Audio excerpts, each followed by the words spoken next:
Depuis que l'homme a volé pour la première fois, il n'a cessé de rêver et de construire des avions toujours plus rapides. Le SR-71 Blackbird atteint 3 fois la vitesse du son. Plus rapide qu'une balle de fusil. C'est un nouveau jalon dans une incessante recherche de vitesse.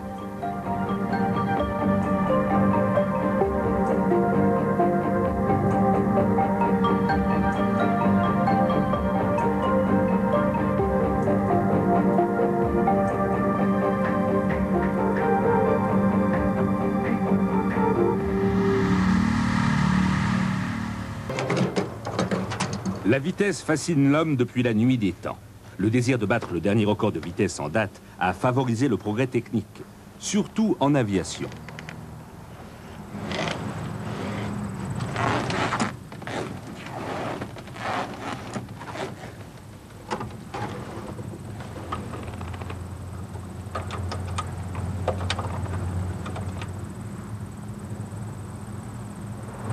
Contact. Contact. Contact.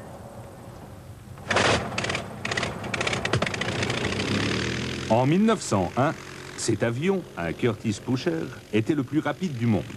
Glenn Curtiss a construit des motocyclettes qu'il pilotait lui-même pour assouvir sa passion de la vitesse. Il a construit cet avion doté d'un moteur de 60 chevaux pour la course du trophée Gordon Bennett lors d'un premier meeting aérien à Reims.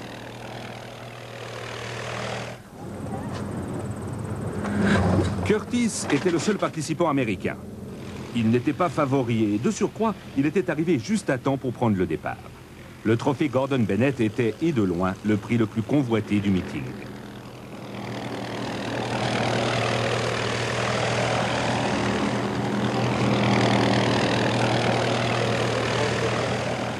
Louis Blériot, qui venait de traverser triomphalement la Manche avec son monoplan, en était le favori.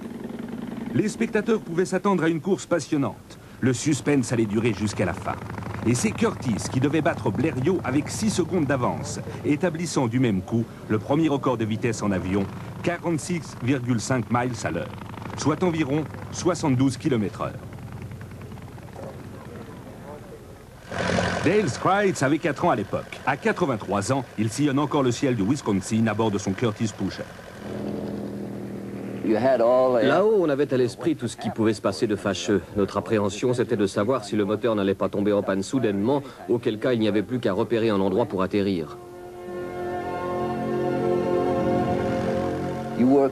On travaille davantage en 10 minutes de vol aux commandes d'un Curtiss Pusher qu'en pilotant toute une journée un avion normal. Parce que le premier n'a aucune stabilité. Les courants ascendants le font monter plus vite qu'il n'avance. On disait que les pilotes préféraient piloter cette sacrée machine quand ils voyaient la rosée matinale apparaître ou quand ils voyaient volter les moustiques. Cela signifiait qu'il n'y avait pas de thermique pour vous secouer et vous donner l'impression soudaine de vous trouver dans un ascenseur.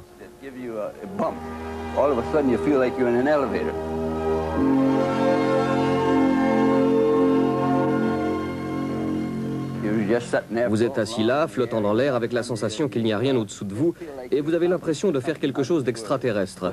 Voici ce que Curtiss m'a dit un jour. Je volerais pour le seul plaisir de voler, même si je n'étais pas dans l'aviation, parce que le vol exerce sur moi une fascination difficile à expliquer et à laquelle je ne puis résister. Voler, c'est tout ça en même temps.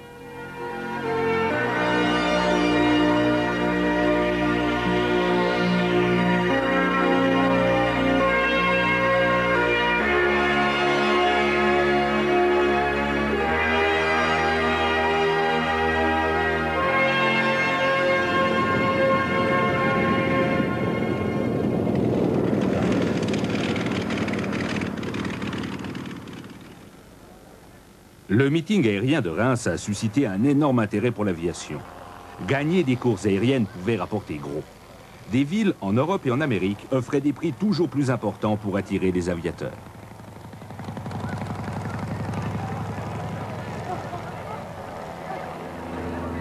Les meilleurs pilotes de compétition, tels que les Français Louis Pollan et Jean Conneau ou l'Anglais Claude Graham White, sont devenus des vedettes et ont gagné des fortunes. Leurs admirateurs venaient au meeting dans l'espoir de les apercevoir, ne fût-ce qu'un instant.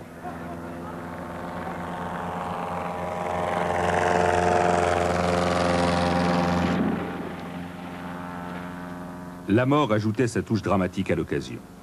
Lors d'un seul meeting, 3 pilotes ont perdu la vie le même jour et un ministre français, membre du cabinet, fut tué dans un accident parce que la foule l'avait poussé trop près de l'hélice. La présence du danger n'a fait qu'attirer des foules toujours plus denses et de plus en plus de pilotes décidés à gagner. Les appareils ont atteint des plafonds de vitesse toujours plus hauts. Pour les rendre plus rapides, les constructeurs apportaient constamment des améliorations aux appareils. Le fouillis de haubans et de cordes à piano du Pusher biplace ouvrit la voie au monoplan aérodynamique. En 1911, Edward Newport, à bord d'un monoplan, avait établi un record de quelques 200 km/h. La France était la nation la plus en avance en matière d'aviation. On était fiers des exploits de ses pilotes. Derrière leur réussite, il y avait un nouveau moteur révolutionnaire.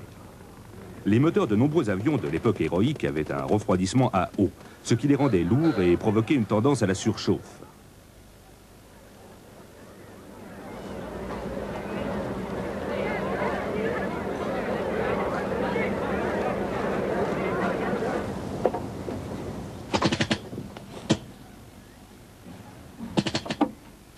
Les ingénieurs français eurent l'idée de faire tourner le moteur en même temps que l'hélice, assurant ainsi le refroidissement tout en permettant une réduction du poids.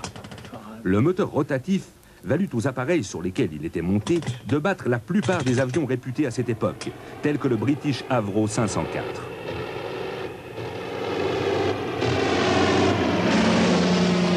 Les courses aériennes sont devenues autant de bancs d'essai. Quand l'Europe entra en guerre en 1914, ce sont des moteurs rotatifs d'inspiration française qui ont propulsé toute une génération de chasseurs tels que le Sopwith Pup.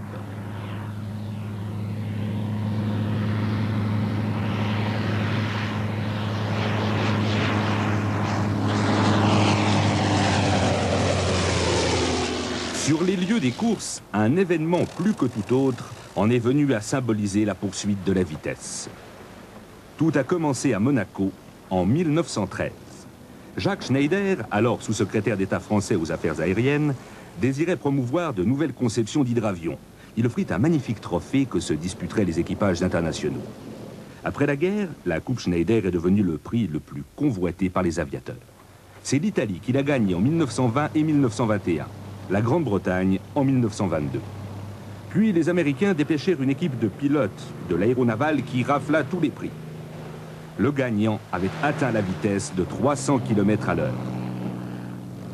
Son secret résidait dans ces nouveaux moteurs D12, qui, malgré leur refroidissement à eau, pouvaient développer une très grande puissance.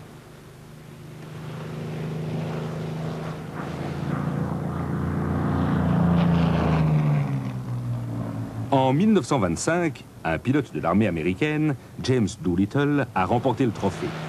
Puis le gouvernement américain coupa les vivres, laissant ainsi la Coupe Schneider aux Européens. Les Britanniques se présentèrent avec un nouvel appareil, le Supermarine S5, nouveau monoplan de course conçu par R.J. Mitchell.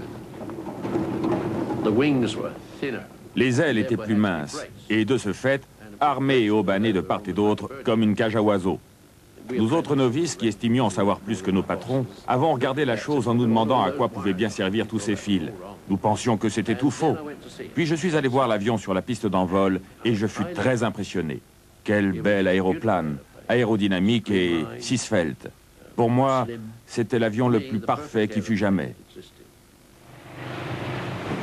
Comme d'habitude, ce qui comptait, c'était la puissance du moteur.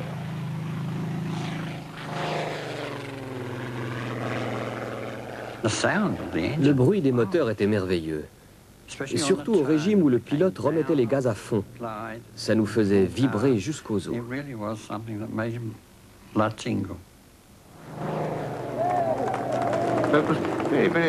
C'était très passionnant et émouvant.